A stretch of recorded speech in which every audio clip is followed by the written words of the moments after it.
प्यारे बच्चों, good evening. हम लोग पढ़ रहे थे सामाजिक एवं राजनीतिक जीवन, जिसके अंतर्गत हम लोगों ने अध्याय 4 तक का जो सिलेबस है उसको कवर कर लिया था, पढ़ लिया था और उसका नोट्स भी हम लोगों को मिल गया था। आज हम लोग पढ़ेंगे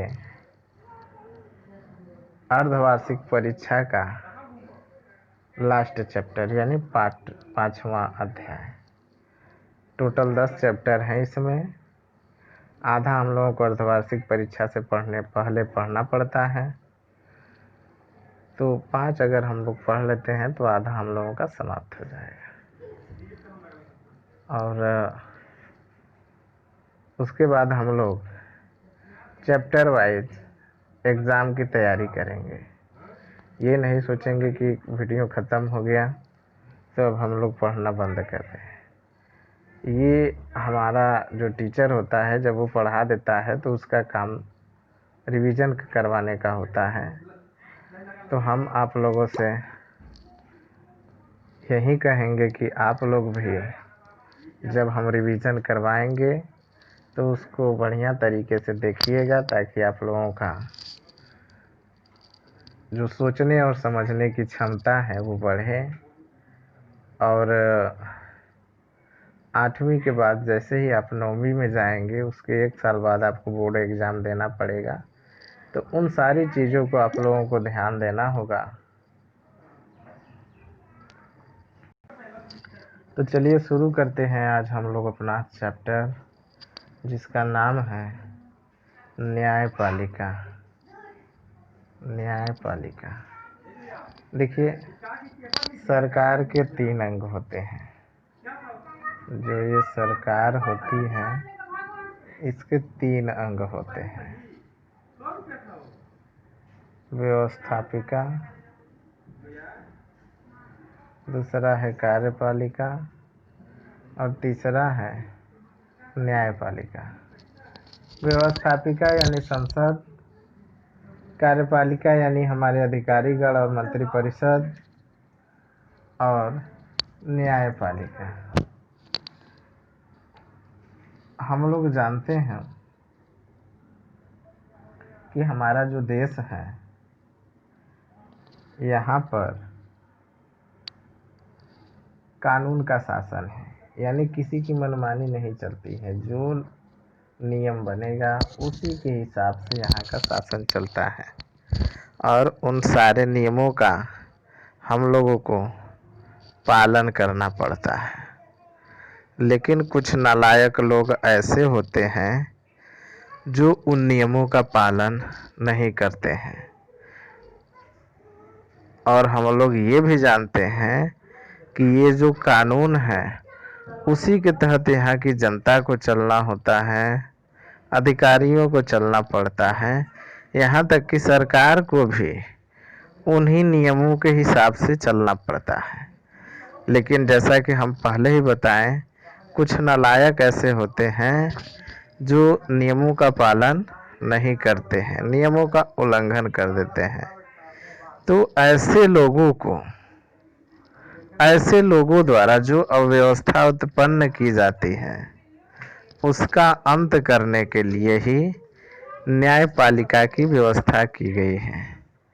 न्यायपालिका का काम होता है कानून का उल्लंघन करने वाले को सजा देना। जैसे चोरी करना पाप है, साथ ही साथ चोरी करना कानूनी रूप से गुनाह भी है। यानी अगर हम चोरी करते हैं और पकड़े जाते हैं तो क्या होता है, पुलिस हमको पकड़ करके ले जाती है यहाँ से, और ले जा करके किसी न्यायाधिकारी यानी किसी जज साहब के सामने प्रस्तुत कर देती है। देखिए, पुलिस का जो काम होता है वो अपराधी को पकड़ना होता है, उसको दंड देना नहीं होता है। हम लोगों को पुलिस से नहीं डरना चाहिए, क्योंकि पुलिस का काम सिर्फ अपराधियों को पकड़ना होता है।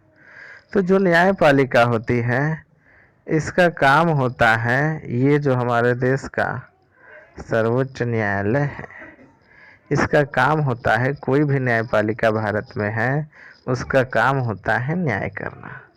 और आगे हम अभी बात करेंगे आपराधिक न्याय प्रणाली हमारे देश में है। देखिए, न्याय कई प्रकार के होते हैं, सामाजिक न्याय होते हैं, कानूनी न्याय होते हैं, आपराधिक न्याय होते हैं। तो जो हमारे यहाँ व्यवस्था है वो आपराधिक न्याय की व्यवस्था है। यानी अगर आप अपराध करते हैं तो उस अपराध के लिए जो सज़ा निर्धारित की गई है वही सज़ा आपको दिया जाता है। आगे हम लोग बात करते हैं न्यायपालिका का काम क्या होता है, न्यायपालिका की भूमिका क्या होती है। देखिए, अदालत जो होते हैं, न्यायालय जो होते हैं, बहुत सारे मुद्दों पर फैसला सुनाते हैं। जो न्यायालय होते हैं वही तय करते हैं, उन्होंने ही तय किया है कि जो विद्यार्थी होते हैं, बच्चे पढ़ने वाले होते हैं, उनकी पिटाई नहीं करनी चाहिए। अगला बात यह है, जैसे एक नदी है, एक राज्य से बहते हुए दूसरे राज्य में जा रही है, तो जिस राज्य से जा रही है वो लोग उसके पानी को बांध करके पूरा यूज कर लेंगे, अपने लिए ले लेंगे, तो अगले जो राज्य है वहाँ तक पानी नहीं पहुँच पाएगा तो उनको समस्या होगी, तो वो लोग कोर्ट चले जाएंगे। तो ऐसे मामलों को निपटाने का भी काम न्यायालय ही करता है। साथ ही साथ अपराध किए हुए लोगों को सज़ा सुनाने का काम भी न्यायालय ही करता है, पहले ही बता चुके हैं हम। अब आगे हम लोग देखते हैं मुख्य रूप से वो कौन कौन से काम हैं जिनको न्यायालय करता है। तो उसमें पहला है हमारा विवादों का निपटारा करना। यानी विवाद यानी लड़ाई झगड़ा, चाहे विचारों का लड़ाई हो, चाहे शारीरिक लड़ाई हो, किसी प्रकार की लड़ाई हो, उसका निपटारा करना न्यायालय का काम होता है। देखिए, न्यायिक व्यवस्था नागरिकों यानी एक व्यक्ति दूसरे व्यक्ति में अगर लड़ाई होती है तो उससे जो विवाद उत्पन्न होता है उसको निपटारा करना। साथ ही साथ किसी व्यक्ति और सरकार के विरुद्ध बीच में अगर किसी बात को लेकर के लड़ाई हो गई तो उसका भी निपटारा करने का काम कौन करता है, न्यायालय करता है। बहुत सारे व्यक्ति और सरकार के विरुद्ध किसी मामले में अगर विवाद हो जाता है तो उसको भी न्यायालय निपटारा करता है।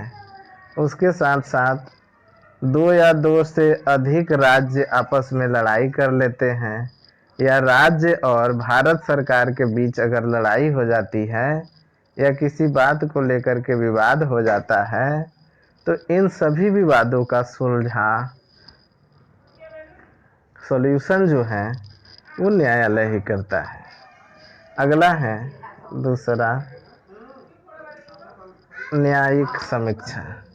देखिए, जो हमारे देश का संविधान है उसकी रक्षा करने की भी जिम्मेदारी न्यायालय की होती है। अगर देश के लिए हम बताए थे कानून बनाने का अधिकार और कानूनों में संशोधन करने का अधिकार किसको है, संसद को है। अभी पिछले पाठ में हमने बताया था संसद को है। लेकिन अगर संसद कोई ऐसा कानून बना दे जो संविधान के खिलाफ हो, संविधान में बनाए गए कानूनों के खिलाफ हो, तो उसकी जांच करने की जिम्मेदारी किसकी होती है, न्यायालय की होती है। तो सीधा सीधा कहने का मतलब ये है कि अगर संसद कोई ऐसा कानून बना दे जो संविधान के प्रावधानों के विपरीत हो तो सर्वोच्च न्यायालय या हमारे देश के जो उच्च न्यायालय हैं उसकी समीक्षा करते हैं, और जिस सीमा तक वो कानून का उल्लंघन करता है, संविधान का उल्लंघन करता है, उस सीमा तक उसे शून्य घोषित कर दिया जाता है। तीसरा काम है न्यायालय का कानून की रक्षा और मौलिक अधिकारों का क्रियान्वयन। देखिए, जब कोई व्यक्ति या सरकार या कोई संस्था हुआ, कोई भी व्यक्ति हुआ, अगर संविधान के प्रावधानों के हिसाब से काम नहीं करता है, अपने मन का काम करता है, तो कोर्ट उसे दंड देती है, न्यायालय उसे दंड देता है। तो उस दंड के भय की वजह से अन्य व्यक्ति जो होते हैं वो रास्ते पे आ जाते हैं। जैसे क्लास में अगर कोई बच्चा शोर मचा रहा है तो सर जी आते हैं और उसको बल भर का खड़ा करके पनिश कर देते हैं और किसी तरीके से उसे नकारते हैं, जिससे अन्य जो बच्चे होते हैं इस बात से सीख जाते हैं कि अगर हम भी ऐसा करेंगे तो हमारी भी बेइज्जती होगी। इस वजह से वो लोग गलत काम या चिल्लाने वाला काम नहीं करते हैं। उसी तरह हमारे देश के कानूनों का उल्लंघन करने वालों को जब न्यायालय दंड दे देती है तो अन्य लोग जो होते हैं उसके भय से गलत काम नहीं करते हैं। पिछले कक्षा में हम लोगों ने हाकिम शेख की कहानी पढ़ी थी। हाकिम शेख बस से गिर गए थे, ट्रेन पे चलते समय गिर गए, उन्हें चोट लग गई और जब वो हॉस्पिटल में गए तो हॉस्पिटल में न डॉक्टर थे न दवाइयाँ थी सरकारी अस्पताल में, जिसके परिणाम स्वरूप वे प्राइवेट हॉस्पिटल में इलाज करवाने गए और प्राइवेट हॉस्पिटल में इलाज का खर्च बहुत ज़्यादा था,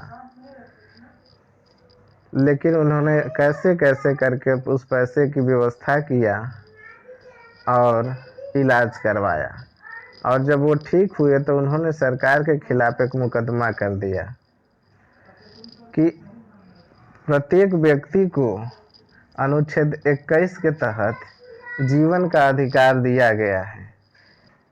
उस जीवन के अधिकार के पालन करने के लिए सरकार ने हॉस्पिटल की व्यवस्था किया है, लेकिन जब उस हॉस्पिटल में मूलभूत सुविधाएं उपलब्ध नहीं रहेंगी तो वो किसी व्यक्ति का जीवन कैसे बचाएंगे। अब हम जाते हैं हॉस्पिटल में, अगर वहाँ डॉक्टर नहीं है, हमको बहुत भयंकर एक्सीडेंट हो गया है, बहुत ज़्यादा चोट लग गई है, तो कैसे ठीक होगी जब डॉक्टर नहीं रहेगा। तो यानी सरकार हमारे जीवन का रक्षा नहीं कर रही है, तो ऐसी सरकार को भी रहने की कोई ज़रूरत नहीं है। तो इसलिए सरकार ने हॉस्पिटल का व्यवस्था करवाया था, लेकिन वहाँ पे मूलभूत सुविधाएं उपलब्ध नहीं थी। तो सरकार को अपने इस गलती को मानना पड़ा और हाकिम शेख को जो पैसा उनका खर्च हुआ था प्राइवेट हॉस्पिटल में इलाज करवाने में, उसको उन्हें मुआवजे के तौर पे वापस करना पड़ा। देखिए, भारत में जो सर्वोच्च न्यायालय है उसकी स्थापना 26 जनवरी 1950 को हुई थी और वो जो दिल्ली में हमारा संसद भवन है उसी में था। लेकिन 1958 में ये जो नई दिल्ली में हमारा सुप्रीम कोर्ट है, जिस भवन में आज है, वो 1958 में उसका निर्माण हुआ और उसमें जाकर के स्थानांतरित किया गया।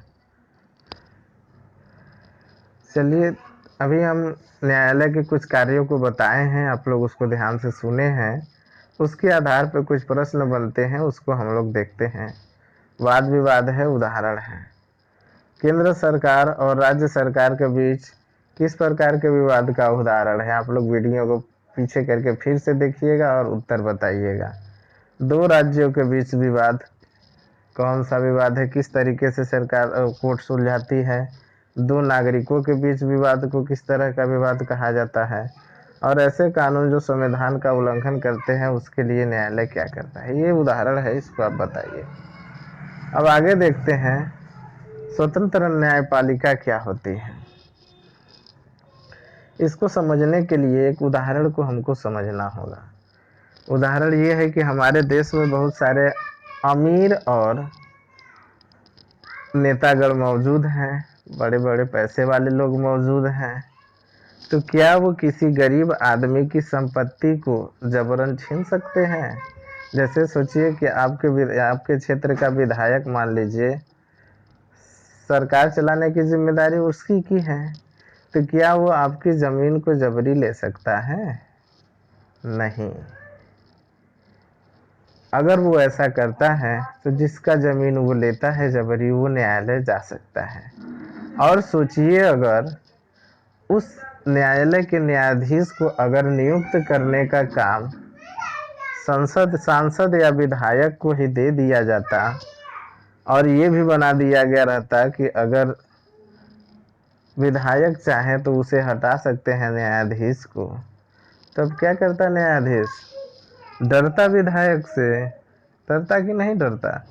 और सही निर्णय दे पाता, सही न्याय कर पाता? नहीं कर पाता। इसलिए हमारे देश की जो न्याय व्यवस्था है उसे स्वतंत्र किया गया है। उसमें जो जज होते हैं उनकी नियुक्ति, उनकी सैलरी, उनका प्रमोशन, इससे विधायकों और सांसदों यानी हमारे देश की जो कार्यपालिका और व्यवस्थापिका है उससे उनका कोई संबंध नहीं होता है।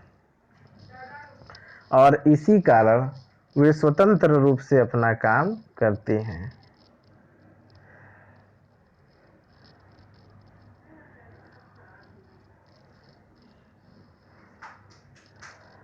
देखिए, जब हम आपको शुरू में ही बताए थे, सरकार के 3 अंग होते हैं, व्यवस्थापिका, कार्यपालिका और न्यायपालिका। तो जो व्यवस्थापिका और कार्यपालिका होती हैं ये आपस में जुड़ी हुई होती हैं। व्यवस्थापिका के ही सदस्य कार्यपालिका के भी सदस्य होते हैं, लेकिन न्यायपालिका इन सबसे अलग है। समझ रहे हैं ना? न्यायपालिका का इनसे कोई लेना देना नहीं होता है।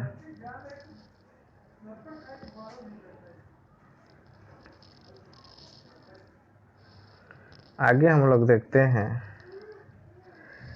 न्यायपालिका की यह स्वतंत्रता आंदोलन को भारी ताकत देती है, अदालतों को भारी ताकत देती है। इसके आधार पर वे विधायिका और कार्यपालिका द्वारा शक्तियों के दुरुपयोग को रोक सकती हैं। न्यायपालिका देश के नागरिकों के मौलिक अधिकारों की रक्षा में भी अहम भूमिका निभाती है। शुरू में ही बताए थे, क्योंकि अगर किसी को लगता है कि उसके अधिकारों का उल्लंघन हो रहा है तो वो उच्च न्यायालय या उच्चतम न्यायालय यानी सुप्रीम कोर्ट या हाई कोर्ट में अपने मूल अधिकारों की रक्षा के लिए गुहार लगा सकता है। आगे देखते हैं, भारत में अदालतों की संरचना कैसी होती है। देखिए, इसको समझने के लिए आपको पिरामिड समझना पड़ेगा। ये ऐसे सीधा सीधा ऐसे समझ जाएंगे आप लोग। हर जिले में जिला न्यायालय या अधीनस्थ न्यायालय होते हैं, जिनकी संख्या बहुत ज़्यादा होती है। इनको जिला न्यायालय कह सकते हैं, अधीनस्थ न्यायालय कह सकते हैं। उसके ऊपर जो होता है प्रत्येक राज्य, चूंकि देखिए देश को कई राज्यों में और राज्यों को जिलों में बांटा गया है, तो ये समझिए जिले हैं। जिलों को मिलाकर के राज्य बनता है, तो राज्य में हाई कोर्ट हो गया, और हाई कोर्ट यानी कई राज्य मिला के देश बना है, तो यहाँ सुप्रीम कोर्ट हो गया।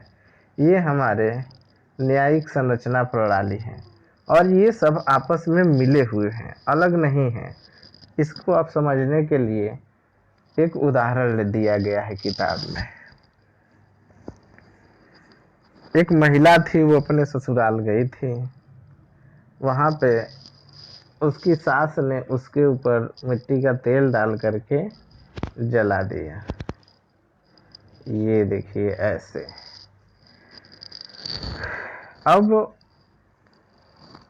जिस महिला को उन्होंने जलाया था उसके मायके वाले जिला न्यायालय में, अभी हम बताए थे जो नीचे वाला स्तर है वो जिला न्यायालय का, जिला न्यायालय में गए और वहाँ पे उन्होंने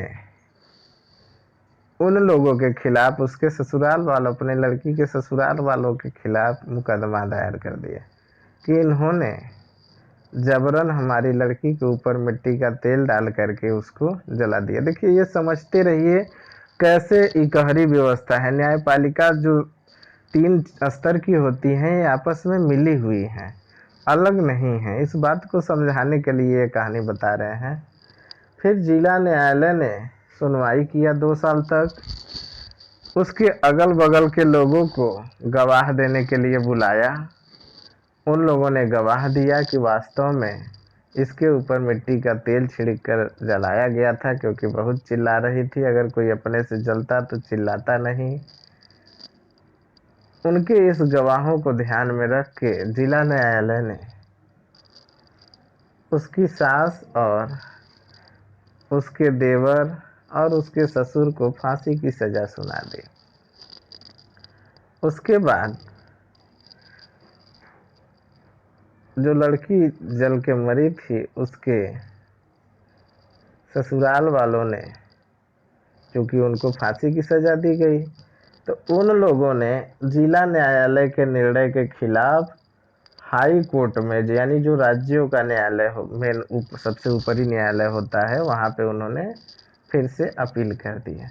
अब देखिए, अगर इकहरी नहीं रहती तो इनके निर्णय के खिलाफ यहाँ पे अपील की जा सकती थी? नहीं। तो बताने का मतलब यही है कि ये तीनों न्यायालय, तीनों स्तर के जो न्यायालय हैं, जिला न्यायालय, हाई कोर्ट और सुप्रीम कोर्ट, ये आपस में जुड़े हुए हैं। और जो ऊपर का न्यायालय निर्णय देता है, उसको उसके नीचे के सभी न्यायालय को मानना पड़ता है। इसकी कहानी हम लोग पढ़ रहे हैं। फिर वहाँ पे बहस होती है। वकील बहुत सारे गवाहों और सबूतों को पेश करते हैं, जज साहब देखते हैं और अंत में फिर उन सबको बरी कर देते हैं। लेकिन फिर लड़की के मायके वाले हाई कोर्ट के खिलाफ, निर्णय के खिलाफ सुप्रीम कोर्ट में अपील करते हैं और फिर वहाँ 2 साल तक सुनवाई होती है। और वहाँ के जो न्यायाधीश होते हैं, उन्होंने उसकी सास और उसके देवर को दोषी पाया और उन्हें आजीवन कारावास दे दिया और उसके ससुर को पर्याप्त गवाह न उपलब्ध होने के कारण बरी कर दिया। देखिए, ये हमारे यहाँ स्तर है। यहाँ जिला न्यायालय या सत्र न्यायालय, हर जगह पे उसका अलग अलग नाम है। फिर यहाँ हाई कोर्ट यानी उच्च न्यायालय, और यहाँ सुप्रीम कोर्ट यानी सर्वोच्च न्यायालय। ये स्तर है भारत में। इनकी संख्या ज़्यादा, इनकी कम और इनकी इससे भी कम। तो आज के लिए बस इतना ही। वीडियो बड़ा हो जाता है तो दिक्कत होता है आप लोगों को। देखिए, इस चीज़ को आप लोग बहुत अच्छे तरीके से समझिए, क्योंकि न्याय जो होता है उसको समझना बहुत ही ज़रूरी है। आपको पुलिस पकड़ के बिना किसी कारण से नहीं ले जा सकती। ले जाएगी तो क्या करेगी, आप न्याय कैसे पाएंगे, सारी चीज़ें आपको इस पाठ में समझ में आएगी।